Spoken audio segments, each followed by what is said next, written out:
Hello बच्चों, मैं आज आप सभी को सिखाने जा रहा हूँ चंपारण सत्याग्रह। समझिए चंपारण है क्या। चंपारण बिहार का एक छोटा सा गांव है।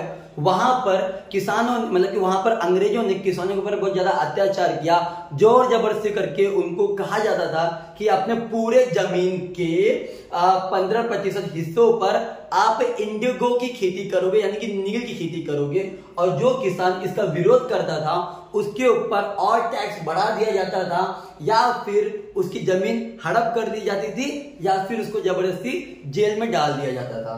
तो एक दिन होता है कि एक बिहार के किसान राजकुमार शुक्ला ने गया गांधी जी के पास। जब वो गांधी जी के पास जाते हैं तो गांधी जी पूरी बात सुनने के बाद आते हैं बिहार 10 अप्रैल 1917 को, और वहां पे वो 3 दिन रुकते हैं। अब क्या होता है, और बच्चे सुनिए, ये जो 15% जो हिस्से पर जो इंडिगो की खेती करा रहे थे उसको बच्चे उसका नाम पड़ा था 3 कटिया सिस्टम। क्या था बच्चे उसका नाम? 3 कटिया सिस्टम।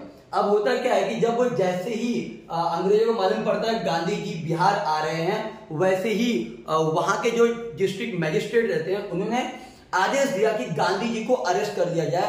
पर गांधी जी तो उनकी बात सुनने वाले कहां हैं, वो उनकी बात नहीं सुनते हैं। फिर भी जोर जबरदस्ती करके गांधी जी को जेल में डाल दिया जाता है। तो चंपारण गांव के सभी मेंबर सभी किसान मिल करके प्रोटेस्ट करते हैं, हंगामा कर देते हैं, और फिर गांधी जी को मजबूरन उन्हें छोड़ना पड़ता है। और फिर गांधी जी वापस चंपारण गांव में आकर के वहां पर घूम घूम कर पूरे गांव में 8000 फार्मर का साइन करवाते हैं पेपर पर, और वो पेपर लेके जा करके वहां के जो भी आसपास जो लोकल कोर्ट था उस कोर्ट में सबमिट करते हैं। और उसका नतीजा ये होता है कि 4 मार्च 1918 को चंपारण बिल पास होता है। इसमें होता यह है कि जो 3 कटिया सिस्टम लागू किया गया था, जो 15% जमीन पर जबरदस्ती जो इंडिगो की खेती करवा रहे थे, वो सिस्टम बंद हो गया।